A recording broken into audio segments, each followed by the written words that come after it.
Good morning, everyone. I think we'll make a start as we're 4 minutes past 10. Welcome. We haven't done a webinar for quite some time, so we're sort of teaching ourselves again how to do it. So please, bear with us if we have any glitches, but I'm sure we've got Lisa behind the scenes, so it'll be absolutely fine. In fact, could all our panelists now turn on their cameras? That would be lovely, so everybody could see who we're sort of talking and what have you. That'd be lovely. My name is Sally Smith. I think you all know me from the Hounslow Chamber of Commerce and also West London Local Chambers. Mental Health Awareness Week is actually the 9th to the 15th of May. And this year it's concentrating on loneliness. But we're having this webinar a week early because I'm going to be away next week walking in Italy. So my mental health will be sorted for at least 5 days. But having said that, do you remember pre-COVID days when preparing for a holiday, you'd be really demob happy on your last working day?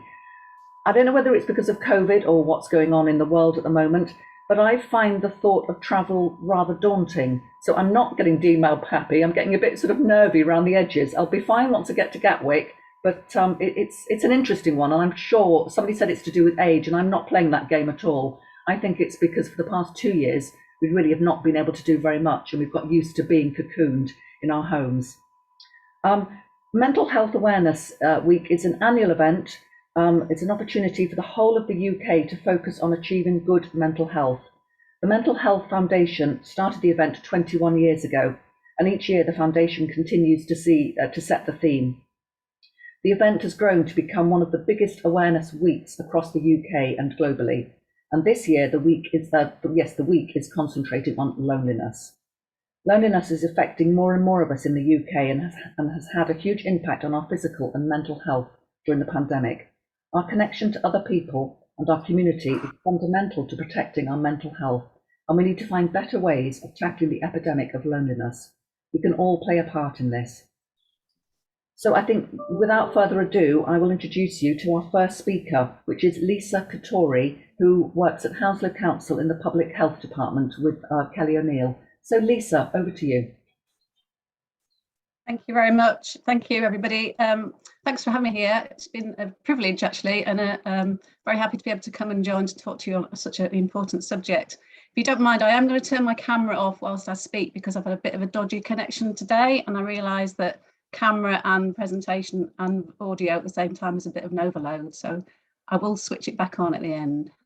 I can do that, yes.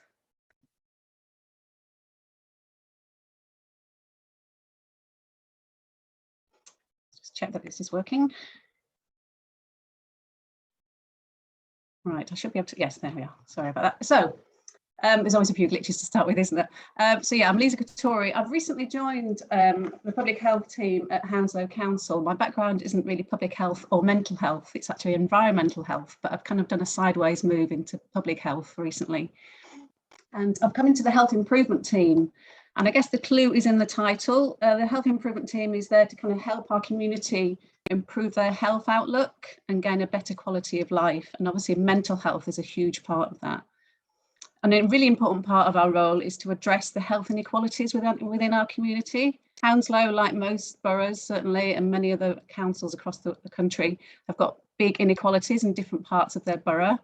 For example, if you lived in Chiswick as a man, you've got a life expectancy 5.5 years longer than if you lived in the west of the borough. So part of our role is to try and address that. Obviously, well-being, it covers a whole host of things, but mental health is certainly one of them. And we're trying to take what's called a whole systems approach to health. We're trying to look at every aspect of people's lives. And the reason this healthy workplace role of mine has just been started is that we're going to try and intervene into the workplace to try and connect with people that we haven't maybe connected with before, and support businesses and organisations to do the same. And we've actually got a budget and some resources to be able to do this, which is quite unusual for public health. So as I said, I'm not a mental health expert, but I do know that there are lots of people here today who are. So I will kind of default to their experience later on, I think. So if I just give you some statistics to put this into context, 80% of people in the UK feel that their mental health has declined as a result of working from home during the pandemic. 2/3 of UK workers worry that sharing concerns about their mental health at work would have a negative impact on their job. And about 21% of employees say that they called in sick to avoid work due to stress Whether that's stress at home or stress at work, I'm not quite sure, but they're off work. So that has an impact, obviously, on the workplace. And quite encouragingly, but still some way to go, 56% of employers said they'd like to do more to improve staff well-being, but they don't feel they have the right training or guidance. So I'm hoping today you'll come away with a bit more information to be able to do that. So as Sally said, there are campaigns, and we're going to talk about the one that's coming up in a week and a bit. Campaigns are a really good way to start a conversation at work about mental health. And there are lots of campaigns about. If you looked at a campaigns calendar, say public health calendar, you would see campaigns every month, and mental health appears a lot. Generally about every other month, you'll find something about mental health. And that's for a very good reason, because it's such an issue at the moment. So the Mental Health Awareness Week, obviously it's led by Mental Health Foundation, as Sally mentioned. And she said about the focus is on loneliness. And there's a good reason for that, because during COVID, loneliness became such an issue. And it is a key mental health indicator. Because if you struggle from loneliness, you often lead to anxiety and depression and other mental health issues as well. And there's lots of resources available on the Mental Health Foundation website, which is there, not just about this campaign, but there is a lot about this week's campaign, but there's also a lot of information generally about mental health and also mental health at work, which you might find useful. So in terms of my role, good mental health is one of the pillars of a healthy workforce. Without good mental health, you don't get good health. It's simple as that. And you won't get a healthy workforce. If you don't get a healthy workforce, you won't get a productive workforce. So there's a benefit there for the organisation to make sure your workforce has got good health and well-being. Business in the Community is an organisation that's teamed up with Public Health England to develop some toolkits on health and well-being at work. And it covers a vast array of things, and mental health is one of them. And we've actually used this toolkit as part of our programme to develop a workplace wellbeing programme for the borough. So the programme is to support businesses to embed workplace wellbeing programmes into their organisation. Mental health is obviously the focus of one of the areas, but there is a lot about physical health as well. So getting more physically active, giving up smoking, general health checks like blood pressure checks, and having a healthy weight are included as well. It's at least a 3-year project. We have funding for 3 years, so that's good news. And we're going to target the routine and manual occupations. And there's a good reason why we're going to do that. We know that people in this sector tend to have poorer health outcomes than other groups. And the reasons for this are many and varied. And one of these reasons is that they're what we call hard to reach groups. They tend not to engage with doctors, GPs, or the community support that we're offering at Public Health. And again, there are lots of reasons why they don't do this. And we probably know a lot of them already. People in this sector tend to work close to where they live. And one of our aims is obviously to target our residents. So it's reasonable to assume that if we make contact with a lot of people in this sector who work in Hounslow, there's a good chance that quite a lot of them are actually residents as well. But of course, we'd never exclude non-Hounslow residents from any of the activities that we're going to run.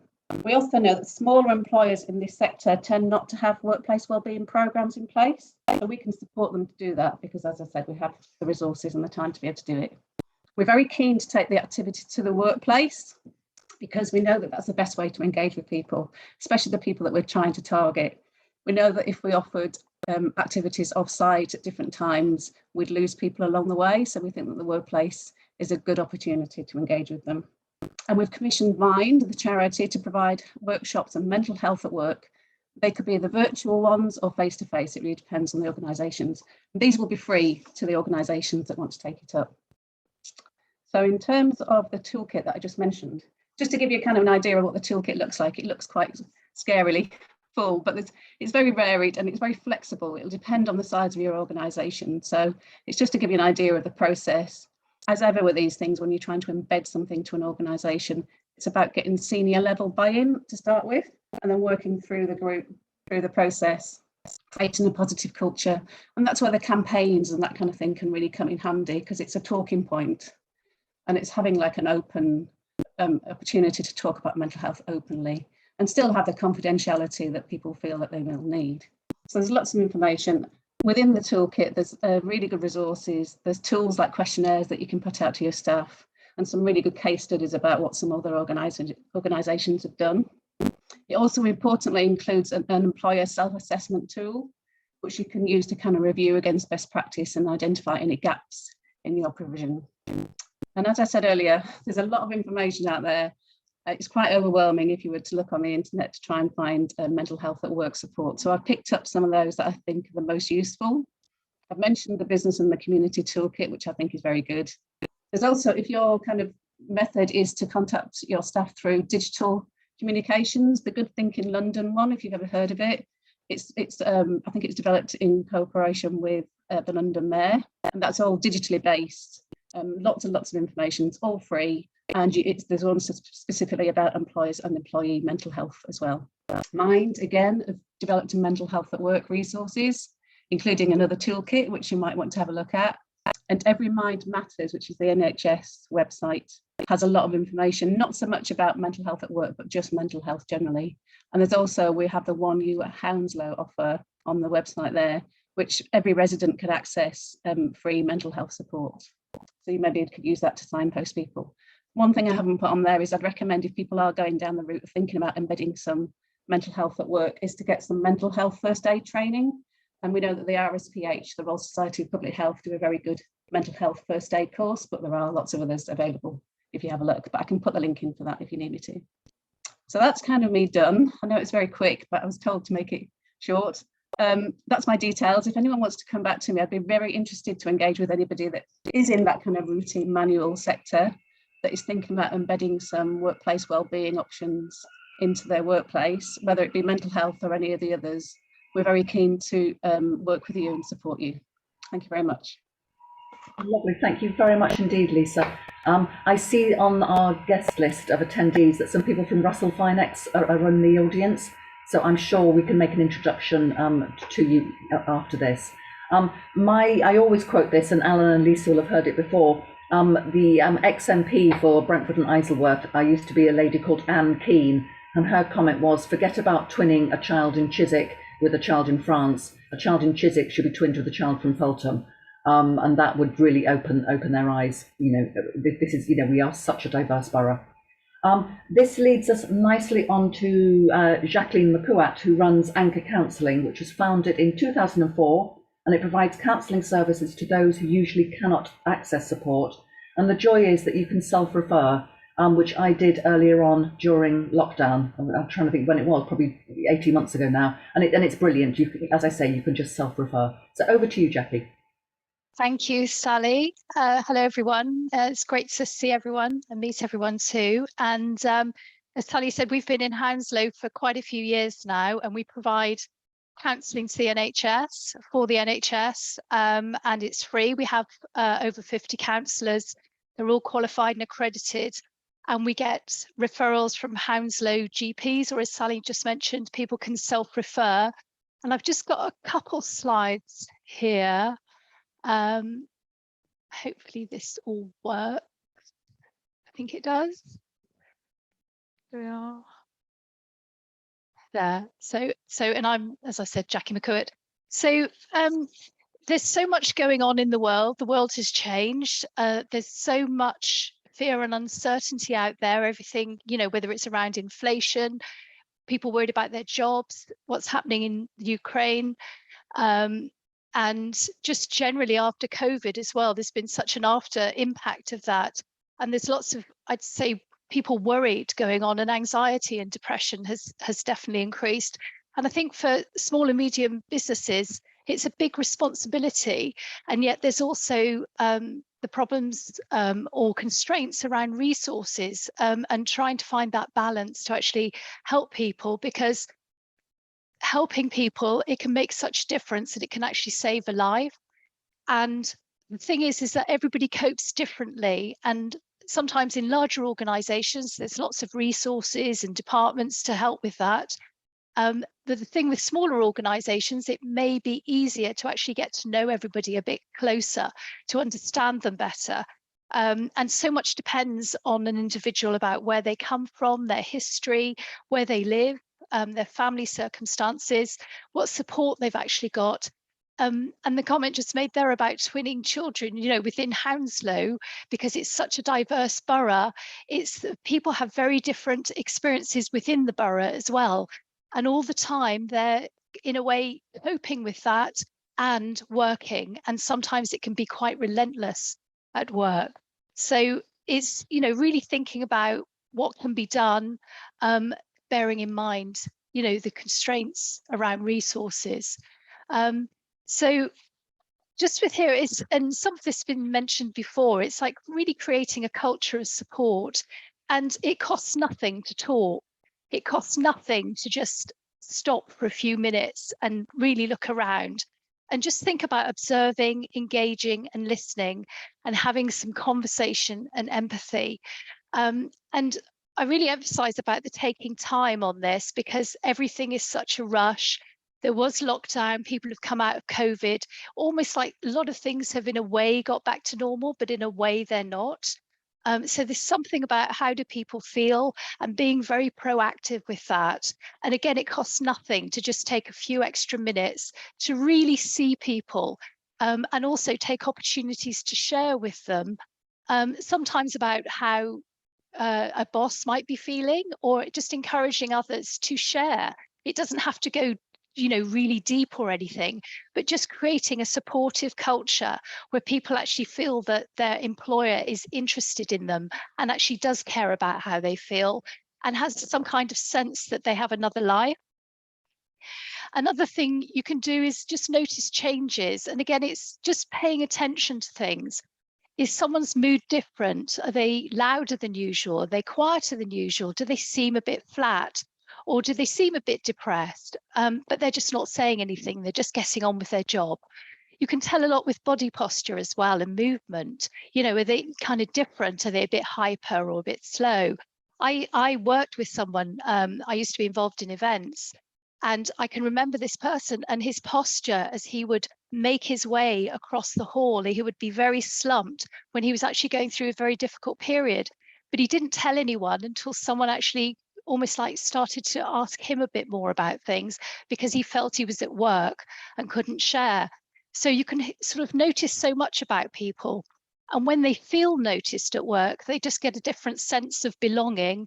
And actually they're part of a team, they're part of something that cares about them. You can notice with energy levels as well. Does someone seem more exhausted than usual? Do they seem a bit burnt out? And we can often sense that.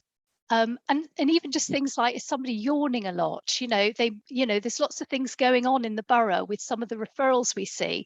It could be around that people aren't getting sleep, their living conditions. There's lots of money worries at the moment and debt issues. People are in broken relationships, sometimes because of COVID. That sometimes leads to childcare issues. There's a lot of loneliness going on in the borough. Sometimes there's a history of abuse or things going on that no one knows about.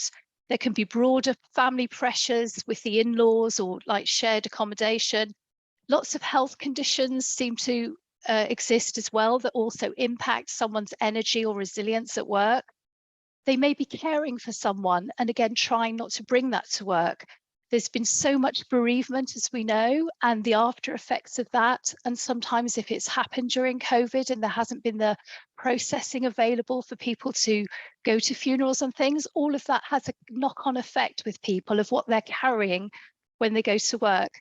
I also see a bit around bad bosses, you know, and usually what that translates to is that my boss doesn't understand me, my boss doesn't care, my boss doesn't listen. So again, going back to that observing and noticing can really make a difference, and it doesn't cost anything. Workload makes a difference. And also just currently there's all the thing on the news about HRT shortages. And again, that can have an impact on somebody's mood, how their energy levels are, and just how it affects them at work. So having that kind of space that they think, actually, I'm in a space where it's okay to share, makes a huge difference. And things in terms of acting, I think Lisa mentioned about a health check, a work health check earlier. So it looks like there are lots of resources on this webinar. So there's something about taking a mental health snapshot of the organization, of your department, or, you know, of your team. So it doesn't have to always be enterprise-wide. It can be one person in one place just starting something. And, you know, often these things catch on in other areas. And then thinking about signposting, you know, having started the conversation, signposting, and I'll come on to the slide around signposting because there's more resources out there. And enabling appointments, because again, the number of referrals we get through where someone, we don't have a long waiting list, they get an opportunity for an appointment, and then their boss says, well, actually, no, you can't have an appointment, you know, you've got to be at work. And we work face to face, we work online, we work virtually. So it's really easy now to have an appointment if you have a flexible boss. So just here is a slide. There are so many resources in Hounslow. I think it's one of the best boroughs in London. It's probably one of the best boroughs in the country. That just so many resources everywhere. And even if you go to these links, there are a lot more resources that people can access. And I think most of them are free, actually. So I've put on there as well, if somebody sort of raises an emergency, what to do. And Anchor Counselling is there as the first link. And we have referrals through GPs, or people can self-refer if they need to. It's a very quick process. So hopefully that's a bit of some support and help. And I would just encourage people to start talking. It costs nothing. Thank you very much, Jackie. Thanks, Sally. And yes, I will endorse what you said. Yes, it doesn't. Yes, it costs nothing, and it really does help. So thank you. Next up is Abnhash Bains. Abnhash runs Here Beauty and also Ishkama. Now, I'm sure she'll tell you more about Ishkama, but Here Beauty is is a beauty salon based in Asda in Hounslow, which is such a brilliant idea. So I think over to you, Abnhash, to tell us more.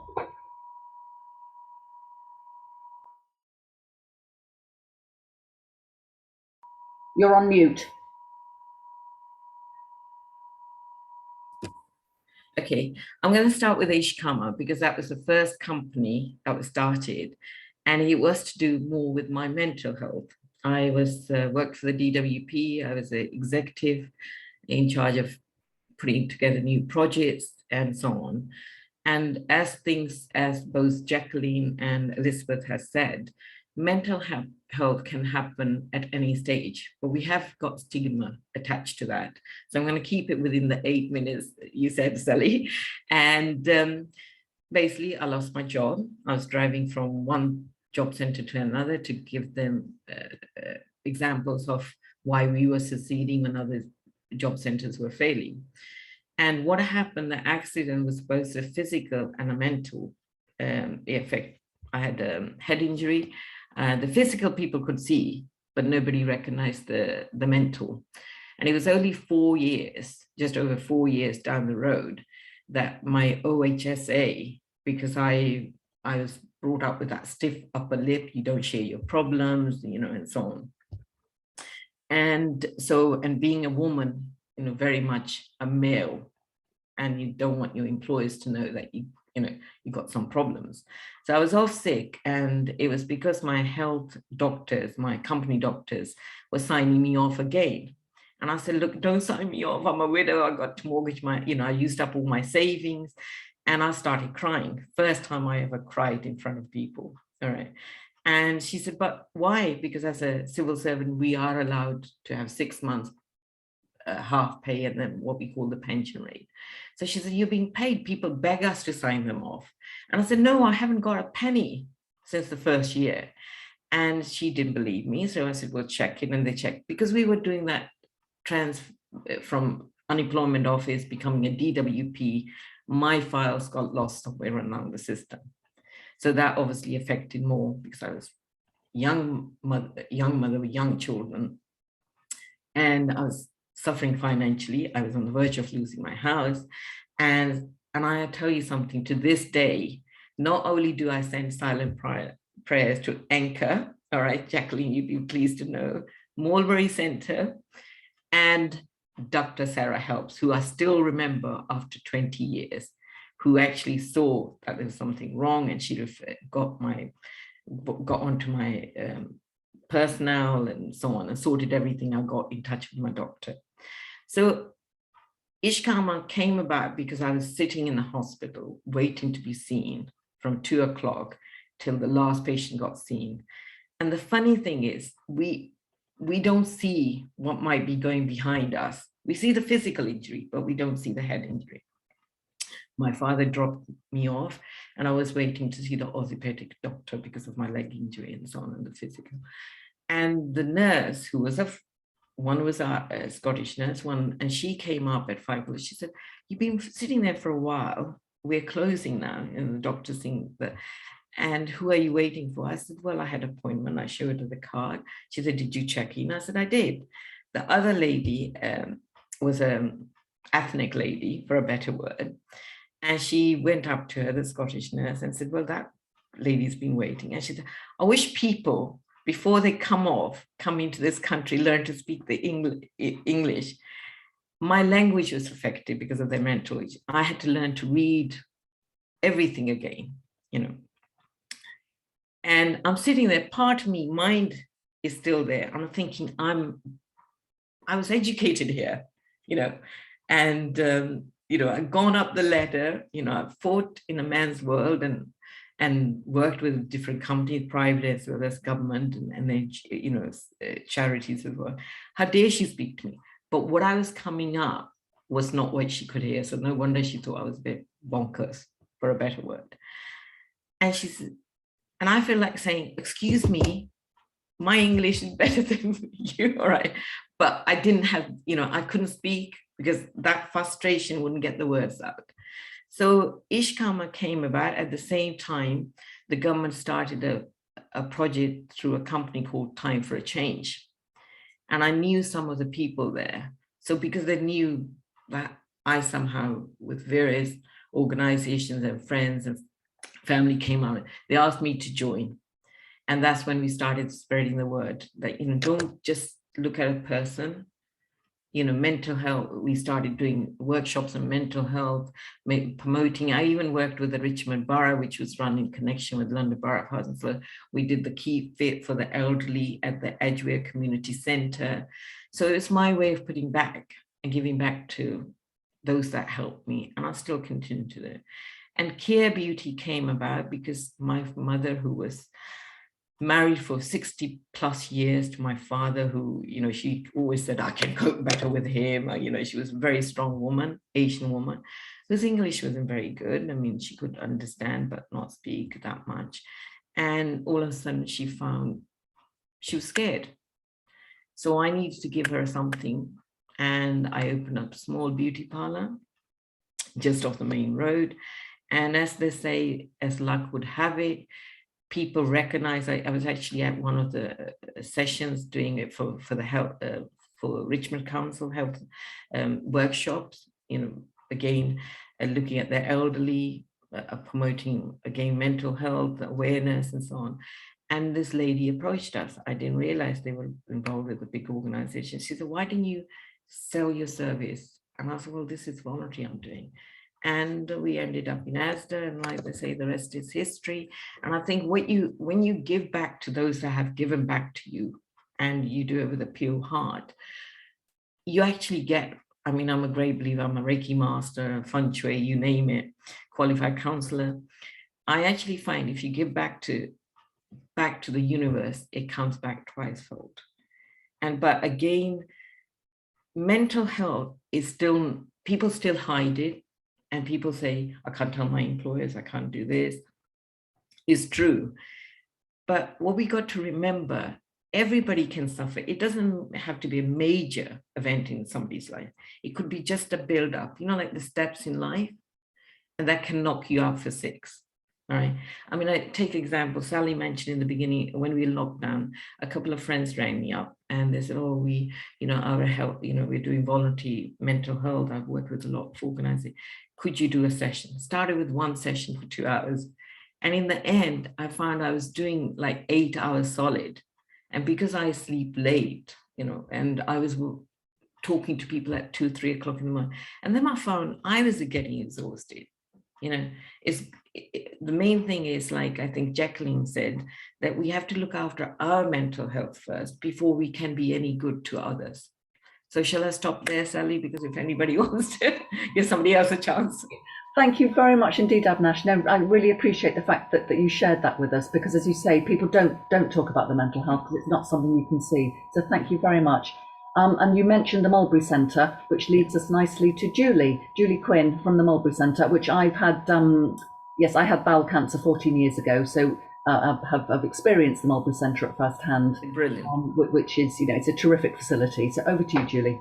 Perfect. Thank you very much for that. So I'm now going to share my screen. hopefully.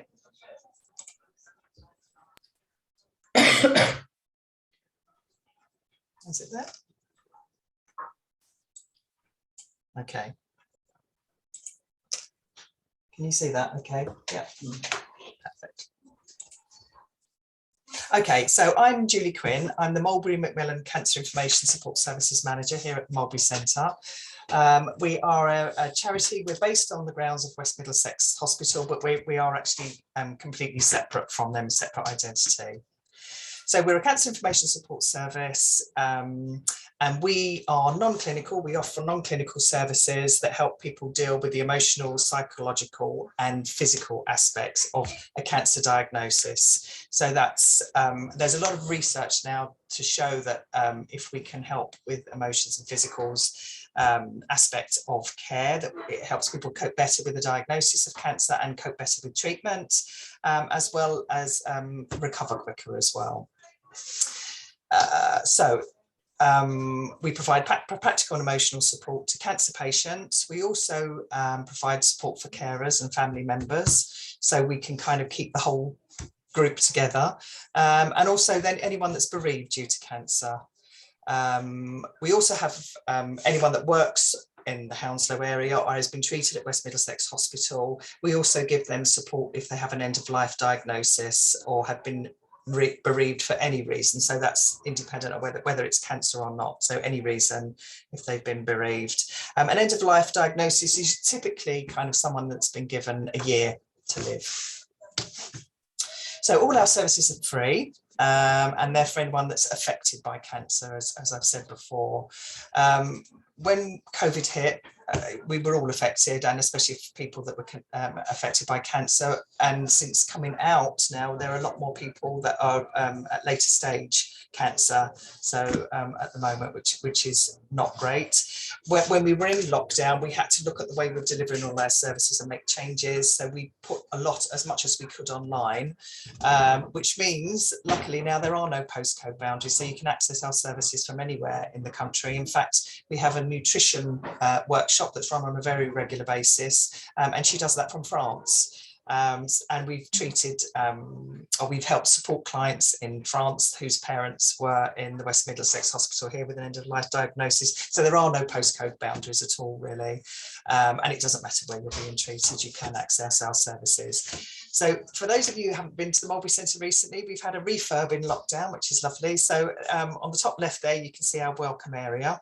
It was all made very COVID safe, and now we're coming out of lockdown. It's a wonderful area for people to come and sit and have a chat, have a cup of tea. There's always a puzzle on the go, and we have a library there, so you can get sort of information and books, take books out, and our welcomes are always there and happy to chat if that's what you want to do. If the weather's nice, which it is today, the sun's out, you can go sit in our award-winning garden. It's a really wonderful space to just like sit and be on your own, or a lot of our workshops we hold out there if the weather's nice. And the bottom left there, we have treatment rooms. So we have 2 counselling rooms and we have 2 complementary therapy rooms. And that's what you can see down there at the bottom left. So what do we actually do? We offer counselling. We offer that one-to-one counselling, mainly face-to-face now, although there is an option for remote counselling as well. We have support groups that are facilitated by counsellors, and we have a support group for carers, support group for those bereaved and patients as well. We also have a men's support group, which we've only started quite recently, but that's doing well, so that's good. And bereavement and end-of-life support generally we can offer as well with counselling. And that's so typically our counselling will offer a 1 session where we kind of get to know and introduce to the counsellor, and then you'll have 6 counselling sessions. So it's kind of short-term counselling. That's what it's to help you deal with either you having a diagnosis of cancer or a family member or dealing with cancer generally. But the bereavement and end-of-life support that we offer, there is no end, so it goes on indefinitely, the counselling. Typically we have 6 one-to-one sessions to start with, and then it goes down to monthly for as long as a client wants to. We also offer complementary therapies in the form of aromatherapy, massage, reflexology, shiatsu, acupuncture and Reiki. We also do aroma sticks, and it's kind of like a little inhaler that you take the lid off and you take a big deep breath, and there's lots of good research done to show that that's the best way to get the benefit from the individual essential oils in that one-off burst rather than have it burning in the background. And in fact, I think a hospital in Sweden did some research, and the results, they did a pilot scheme. The results were so good they do it now as part of their treatment in the hospital. They have aroma sticks, and we use them we can have aroma sticks for nausea, sleeplessness, anxiety, to help relax. So lots of different feelings, and we can make them bespoke. So if you'll have a one-to-one consultation often, and we can make a bespoke aroma stick for you depending on what's going on in your world. And we also do one-to-one consultations. We do relaxation techniques, emotional freedom technique, which is a tapping technique for anxiety, and Reiki. We also have lots of wellbeing classes. We do relaxation techniques online, but we also once a month we do a relaxation techniques class here at the Mulberry Centre in a room, so it's face to face. And we do the same with emotional freedom technique. Typically that's done remotely, but we also have workshops once a month here, so you can come along to the centre. We offer Tai Chi, 2 different Pilates class and 3 different yoga. So we do Yin yoga, we do men's yoga, and we do seated yoga as well. And again, I talked earlier on about the support groups that we do. We do patient, carer, bereavement, and a men's support group. And then just general ongoing support. So we will have coffee mornings. They're done now once a month. We have a weekly health walk. We do befriending calls as well for people that aren't able to get out and aren't able necessarily to use the computer and access workshops on Zooms and things like that. So we'll just make a call, check in and have a chat. We do lots of wellbeing classes and social and creative activities, and they change on a very, very regular basis. So it's really worth kind of looking at our website and seeing what we do, because it's different. I think we've got one coming up for dealing with emotions after cancer treatment, because I mean people automatically assume that it's just before, as you've got your diagnosis and during your cancer journey, but then when you've finished and you're in remission, then there are another set of emotions that kind of need to be dealt with. So we've done a workshop this month on the 18th of May looking at that. But as I say, they change on it. There's a rolling program and they're changing all the time. We're lucky enough to be able to kind of, if we have a market, we can put something on. So if we can identify a need, we're in a wonderful position that we can look at fulfilling that need and putting a workshop on to suit or to sort, and a mandala workshop. So and lots of art classes and creative writing classes, that kind of thing. We also offer one-to-one legal advice and welfare and benefits information. And we also kind of reach out to the community, which is part of what this is today, really. And we do lots of information and roadshows, as well as health awareness talks. And here's a kind of a rundown of some of the workshops that we do. We do various nutrition ones. Hopefully, again, one of the person that delivers it, she delivers it from France, and she's kind of writing bespoke nutrition workshops for us, so depending on our client needs. So it's you know, I think we've done one with happy hormones, I think was the last one we did, but we did gut health, and we did cancer nutrition for breast cancer. We do a scarf time workshop, talks from consultants and CNSs, different ways to cope with grief. We have a soul midwife as well that's working with us, which is really doing some beautiful work with us. And soul midwife works at end of life, so patients with end of life, and also with the whole family as well. But as I say, we've got a rolling program of workshops, so we've got lots and lots of different ones that you can access and attend. And just blowing our trumpet, I know I've had people say some wonderful things about the Mulberry Centre, but our complementary therapy team won the Mulberry Macmillan Service Team of the Year in 2020, and last year we won the Queen's Award for voluntary service, and that was with specific recognition for what we put on during lockdown, because we all went crazy here just to sort of look at different ways we could put support in place for people when they were kind of locked in and panicking on so many different levels, really. So yeah, so that's a whistle-stop tour of the Mulberry Centre.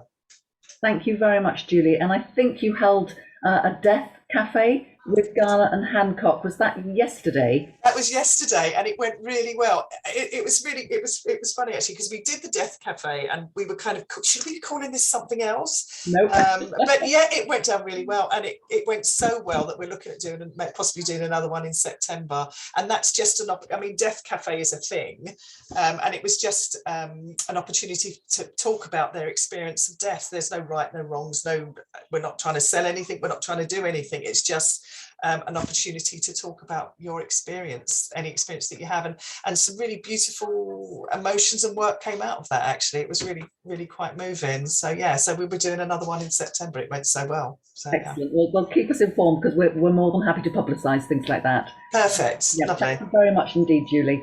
Next up is Jagdeep. Jagdeep has a background in working with high risk vulnerability, including domestic violence and sexual exploitation in the charity sector. She's trained in alternative healing modalities during this time, including shiatsu and yoga. Over to you, Jag.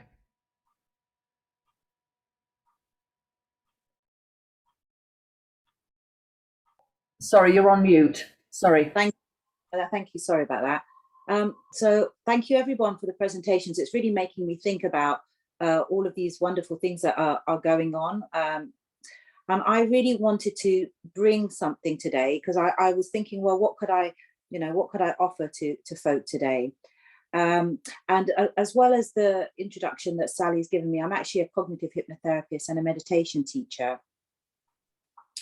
And I was also considering some of the issues that people have been talking about today. And one of the things I heard about recently on LinkedIn was a psychiatrist who was talking about his problems with anxiety and stress and depression, and how he was received when he decided to actually talk about those issues in the workplace.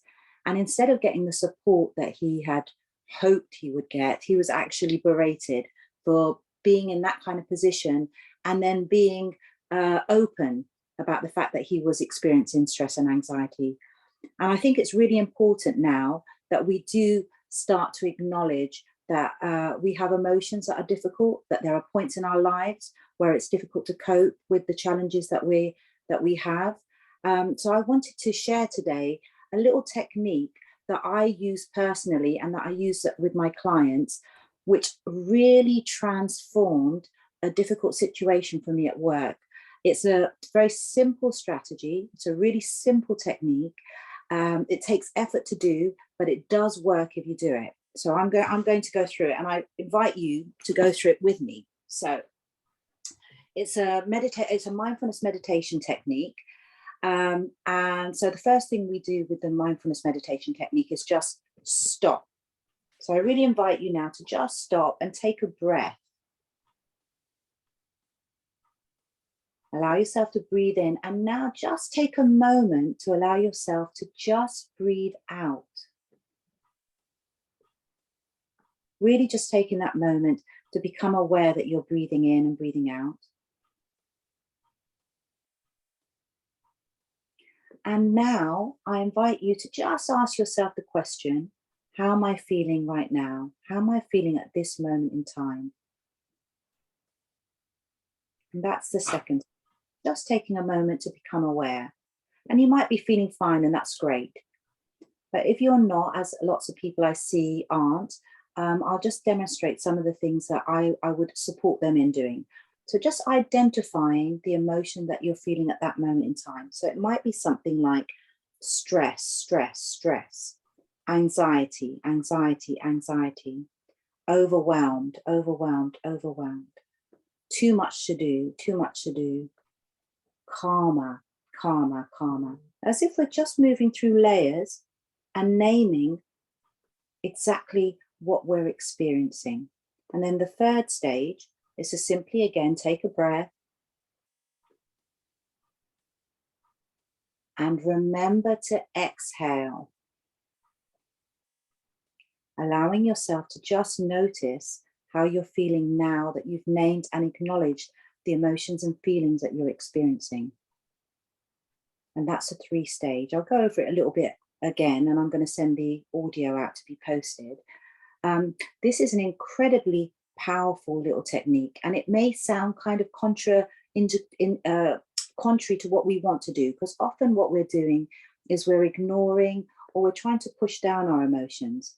When we use a 3-stage breathing space, we're saying, hey, I see you, and I'm going to acknowledge you and accept you. And acceptance is an amazing, amazing path towards supporting things dissolving. However, I really want to just put a caveat in that we're not trying to get rid of the emotions. We're simply observing them, because of course there are times when there are emotions that are very challenging, and we have to accept that we're in that. Cancer treatments and people who have lost somebody, that's a longer process. So I just want to acknowledge that it's okay for us to have the difficult emotions for as long as we have them. Now, when you do this little 3-stage breathing technique, what will often happen, not often, almost always, at least to me and to everyone that I speak to, is that you'll go off on some crazy tangent. You'll go off on, look, my mother said this, my aunt is saying that, oh my God, I need to do this. I should have said that. Oh, I really, should be listening to what my boss is saying. I didn't get that done. And it will go on and on and on. And everybody has that chattering in the back of their mind. So when we start to do the 3-stage breathing space, it can be a bit of a surprise that we actually have that going on. We don't even notice half the time that we do. So as soon as you notice that you're chattering, just come back to center, take a breath, remembering to exhale. We forget to breathe out, and that's such a powerful tool, just breathing out. And then what you can do is just acknowledge what you're doing. Chattering away, talking to myself. And there's a term that Eckhart Tolle uses in his book, The Power of Now, storytelling. Storytelling, until you allow yourself to come to the 3rd stage, which is, again, take a breath, exhale. How am I feeling right now? So I am going to send the audio. I hope the stages were clear. 1 is to simply stop. 2 is to name. And 3 is to ask again, how am I feeling right now? And then just move on. The important thing is that we allow ourselves to acknowledge what's going on for us, and to be okay with the difficult and challenging emotions. And, just to echo some of the things that people have been saying today, it's really important for us to take care of ourselves. And I certainly yesterday was acknowledging for myself that I was a bit tired, I was a bit exhausted, and that I hadn't been taking the time out that I need to regenerate. And it's important for us to also acknowledge that actually when we take time out, we're not taking away from the people that we need to care for or the things that we need to do. Instead, what we're doing is we're creating a space where we're energized enough to allow ourselves to have the energy to love and care for the people around us, and to love and care for ourselves as an example of that. So I really, invite you today to consider doing something that feels good for you, even if it only takes 2 minutes. And sometimes we don't even take 2 minutes out of our day. So whether that's just sitting under a tree and taking a few breaths, remembering to exhale, that's really important. We're always holding our breaths. So, I'm kind of honing in on that point. Make sure your exhale is longer than your inhale so that you can let go. Or if it's taking a walk in the park, and I really just invite you to find something that makes you feel good today and to look after yourself. And as soon as you do that, know that when you look after yourself, you have the energy and the time, and you'll create the space to allow yourself to be able to look after the things and the people around you. So that's a 3-stage breathing space and my invitation for you. And just one last thing I want to say about the 3-stage. The 3-stage is really about allowing yourself to be present in the moment, not worrying about the future or the past. And what's important for us to also acknowledge is that when we're present in the moment, we're able to deal with the future and with the past. And sometimes we need a bit of help with that, but just allowing ourselves to be in that space. So my name is Jagdeep. My passion and my business is mindshine.co.uk. You know, so I offer free consultations. If anybody would like to contact me either individually or from a company, I'd be very happy to, you know, to have a chat with you. I really hope that that's useful. It was a game changer for me, and I will send the audio over to Sally to post that. Yeah, thank you for inviting. Thank you very much indeed, Jagdeep. Thank you. I'm thinking, what shall I do for myself today? And I'll let you know when I've worked it out. Okay. I think it could possibly be sitting in the garden after this. Yeah. Almost at the end now. We've got Cora Corrigan. I've known Cora for many a year. She's been a long-standing member of the chamber, and she has worked as a WPA healthcare partner for more than 18 years. Cora, over to you. Thank you very much, Sally. Good afternoon, everybody. It's a great pleasure to be able to speak on the panel about mental health and just focusing on loneliness, as that is the theme, I think, for this year. So as Sally mentioned, my name is Cora Corrigan. I've been with WPA as a healthcare partner for the last 18 years. And I looked up the dictionary, actually, just to see what the definition was of loneliness. And it says that loneliness is the state of being alone and feeling sad about it. It also says that loneliness might lead you to sit at home listening to depressing records, but it can also inspire you to go out and meet people. And it says from time to time, most of us experience loneliness.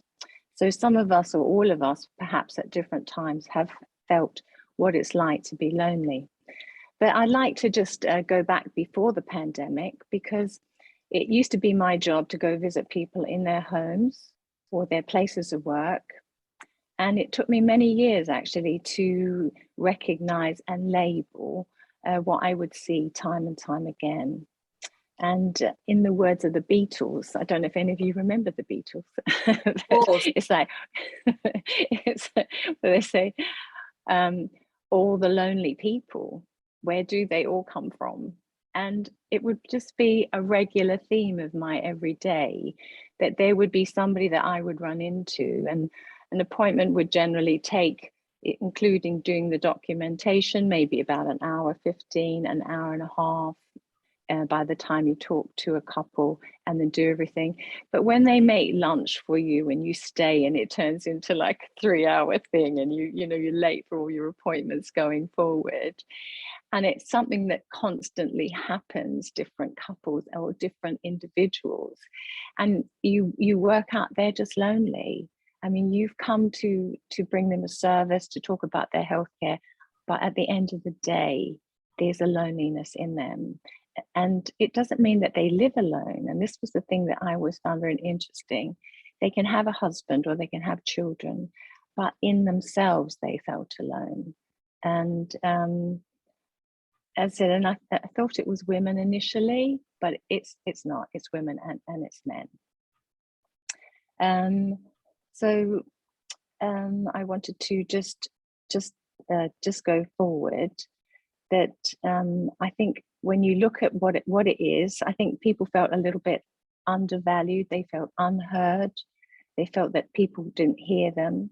But also I noticed that a little bit like Eckhart Tolle, and somebody mentioned him earlier, I think a lot of us get our identities from the roles that we play. So like, I'm a doctor, or I'm a nurse, or I'm a teacher, or they're a parent. And then when these roles end, that all of a sudden they're very lost, because they feel like their identity is finished somewhere, and they can't see beyond the role. And so I think that also creates a loneliness, and a little bit like that they've lost a value in themselves. And so that is something that, they used to be a parent, now they don't need to be a parent anymore. So I found that was also one of the issues when you get to speak to people. And I think if you understand that part of my role as a private medical insurer, I need to explore different healthcare needs. And so I have to discuss the physical and the mental of people.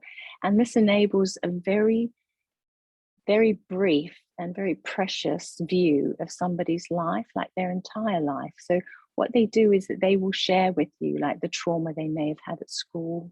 They might share, their operations, obviously, but broken family life, the death of loved ones, the jobs that they lost, the jobs that they never got, the promotions that they missed. And they talk about siblings that don't speak to each other, or they don't talk to their parents. They talk about their own marital breakdown. So there's a lot of things that get discussed when you're just there really to see what healthcare plan is the best that suits them. And it's very lucky that I'm licensed and that I'm a data controller, because I'm like the priest. So everything that's said to me is completely confidential. But when you have all that information and you get to really, in that very small moment, in those few hours, get to really know people, there's a lot of loneliness underlying, not everybody, but a lot. So I just wanted to just sort of recap that we are physical and emotional beings, and the impact that mental health has on our physiology is huge. And I think Western medicine is recognizing this more and more on a daily basis, that what's going on here is affecting the rest of us. And so according to Chinese traditional medicine, people that suffer loneliness, which does tend to lead to depression and anxiety, have an increase of heart disease by 29%, and also an increase of having a stroke by 32%. So it's a very large impact when we have something going on emotionally that isn't addressed, how it affects us physically. And some of the best ways to alleviate these feelings of loneliness is, as one of the previous panelists said, is to talk about it. Go and speak about it.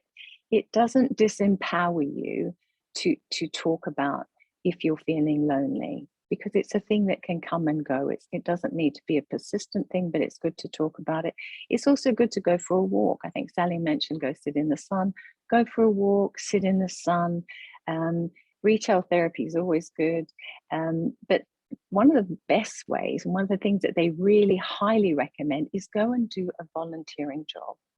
Volunteer your time in an area that you love. Go and volunteer is one of the best ways forward.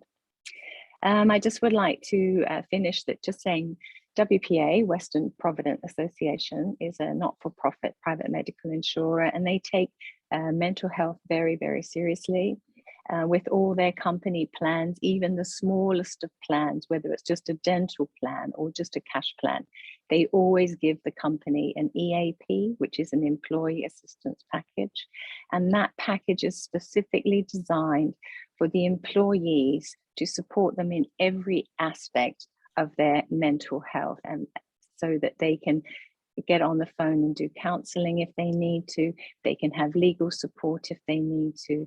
They've got all health and medical support if they need, and it's just a really nice thing that they give with every corporate package, because some companies don't give their employees an EAP, which is a requirement, or certainly was a directive by the EU, but it's just a nice thing to do, that they recognise that this is important. So I would like to again just to thank Sally for having me, and to wish you all a lovely afternoon. And if anybody has any questions, I'm very happy to answer them.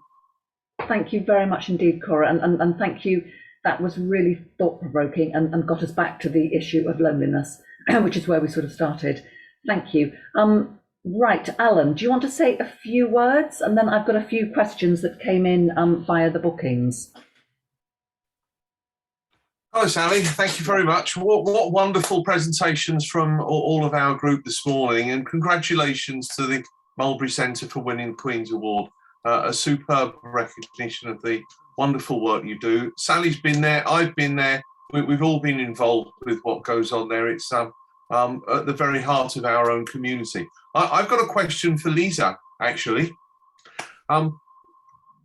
If you could please share the job stability package, the advice link that you had on there, it would be very good. I've put a question in the chat if you can do that. But one of the things that is really important for smaller companies that make up the majority of our Chambers membership is going through things like a pandemic for employers to understand about job stability.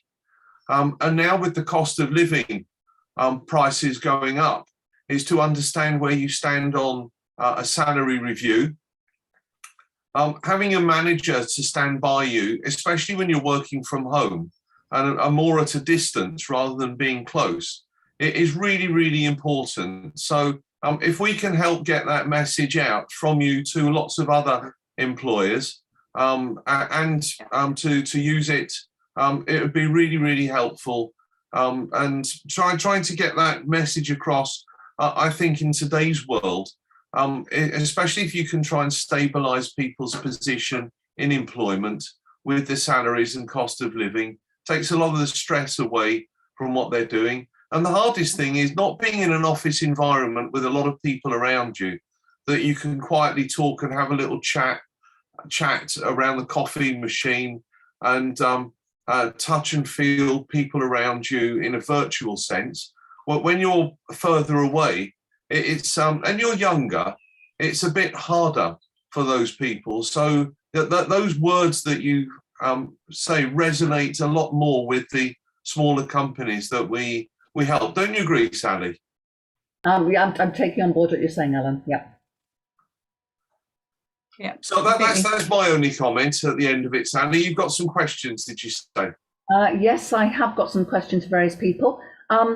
Okay, this is a bit not an easy one. How do you educate your clients who do not want to listen? Now, I mean, only people will only have sort of counselling if they're ready to have counselling. Who would like to try and answer that one? How do you educate your clients who do not want to listen? Thumb screws. Doesn't work. Yeah, it's an interesting question. It depends what you want them to listen to, I think. You know, I think people have to do things in their own time, don't they? You know, so certainly, you know, as a hypnotherapist, sometimes I override that, but people have come for hypnotherapy. So I've had clients who've come in and said, oh yeah, I'm doing this, but I don't really believe in it. And so I go, okay. So then I just work with, you know, the fact that they don't believe in it. And I think accepting where someone is from, whether it's through cognitive hypnotherapy or just in the conversation, just accepting where they're from can open the door to allow them to be able to hear things. So just, you know, if that's where they're at, that would be, I think, the first thing, just accept where they're coming from. Sort of showing them the door, and it's up to them to push it open. Yeah, absolutely. And, you know, that's their perspective, isn't it? So, you know, that's where they're at, so be it. Okay. Right, the next question we have is, what kind of awareness what are we and how are we implementing specifically on people who have been detained under the Mental Health Act? Jacquie, do you want to have a go at this one? Can I just clarify what the question was, I found it a bit confusing myself. What kind of awareness are we raising specifically with a view for people who've been detained under the Mental Health Act? Right, so I'm not quite clear on the question. I'm wondering if it's around awareness that people understand what the mental what the act actually is and what the implications of that is and what that actually means. And there's, you know, a period of time, and certain people, if you like, for want of a better word, have certain powers to make decisions for others, and that to some extent there probably is quite a lack of awareness around that until it actually happens to an individual or it happens to, you know, within a family. I can't actually answer the question, I think, without having a bit more clarity if it's specific to an individual.